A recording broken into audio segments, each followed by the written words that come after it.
Ito na po yung nilabas natin kagabi. Pero binalik ngayon at pipintukan. So, andun may-ari. Ngayon sabi niya, pag daw walang laman, magalaw daw po yung manubela. Ngayon sabi niya, pinapatesting niya. So, hindi na po natin siya tinesting. So, ang ginawa na lang po natin dyan ay pinatungan natin. Siyempre, yan. Pinatungan po natin. At tinignan natin yung gulong. Ayan, 100%. Ano ko kahapon, yun ang giwang. Hindi yung kahapon. So sa mga may ganito pong kaso, no, magaan naman yung manubela pag may laman at saka hindi po siya magalaw. Pero once na wala pong laman yung sidecar nyo at magalaw po yung manubela, mag-check po kayo ng mga gulong. Baka po ganito yung mangyari po sa inyo. Ayan, oh.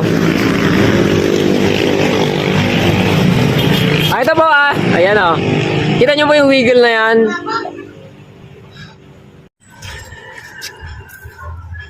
Napapansin nyo po yung side wheel na yan, oh. May wiggle po siya, napapansin nyo po.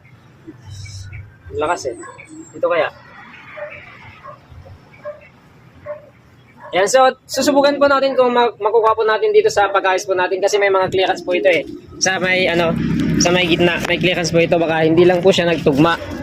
So sa marami pong may mga ganitong kaso ng side wheel na ay mags na nabibili nyo po, no. Pwede nyo pong ayusin yan. So titingnan po natin ito, hindi pa naman tayo sigurado. Pero susubukan nga po natin na ayusin.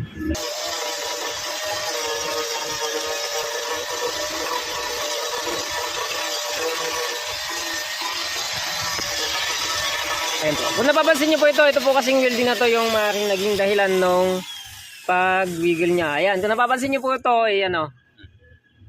may gasgas na po siya dyan. Ang ano nga po, dapat kasi ito, yung pagkakalagay po ng mags is sa kabila po sana.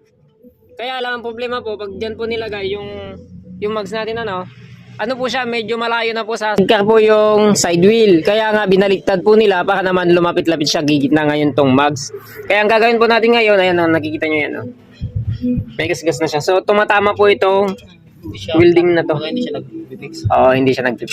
So nag-decide naman po kami na dito na lang bawasan kasi nga pag dito naman tayo magbawas baka naman mababawasan ito at saka hindi po natin mapapantay. Buti po dito mapapantay po natin. Although may parte naman po kasing mas manipis yung pagkaka-welding kaya ito na lang po yung babawasan natin.